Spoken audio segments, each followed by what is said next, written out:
Getting chubby when bulking. I think it's a necessity, to some degree. Now, when it comes to off-season bulking, I do believe getting away from the most minimal weight gain, because when it comes to severe weight gain, when you're eating negative, shitty, unnutritionally dense foods, it becomes a struggle to get the weight off when it's required. But in saying that, I do believe off-season the most important thing to get is the silhouette of shape. Not definition, silhouette.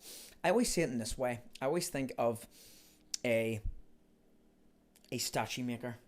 I don't know if that's the actual professional name, but a guy just with big lumps of fucking clay slabbing on just material, and he needs that mass to make the statue.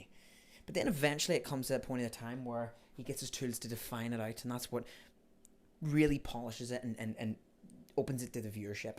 And that's kind of like bodybuilding. It's kind of like physique, building your physique. When you're off season, you're adding slumps of meat and mass on, but it's not really looking like anything. And then in the certain season, mostly the summertime, then you're starting to define it and you're ready for it to show off to the public. Bad analogy, but you get the point. So during these kind of seasons, I don't mind when it comes to, I'm happy to admit that I'm very chubby right now. And I just have them sort of chubby genetics. But the extra weight I have on me allows me to move more weight and get stronger. And that's the whole point in off-season. Off-season is to get stronger. On-season, when you're dieting, is to try to maintain as much muscle mass that you've attained from the off-season as possible. You're going to lose it, inevitably with diet, but you're trying your hardest best to hold on to it. Off-season, you're trying your best to gain additional. Good way of thinking about it. And on Friday nights is a perfect example because it's burger night, right? Now, this is a good meal still. It's a good meal. You say it's a cheap meal, but it's a good meal. But it's not necessarily the most calorie densest of meals. It's fibre shit mint still, but there's chips with it. There's big brioche babs, sauces.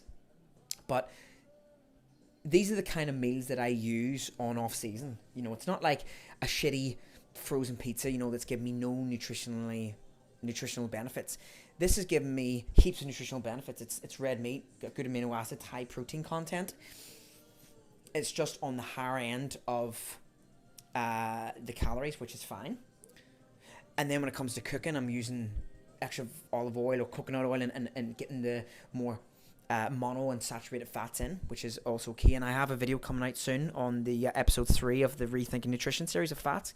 Keep your eyes peeled for that. That will tell you everything you need to know about fats and why it's so important. That's a plug. But that's what's all important with this. And this is the season to build. It's winter. You need the extra coat to protect you from the winter, to protect you from the cold rains. That's my excuse anyway, for being a fat piece of shit. But the meals are so important, and these are the kind of meals that you can get away with and play around with more. And that's the thing with cheap meals. You may consider it a cheap meal, but if you're cooking it yourself when it's your own ingredients and you're using the high quality stuff, it's not exactly a cheap meal. It's an on meal. It's an on diet meal, just with little extras thrown in. And that's the things you can try to aim towards.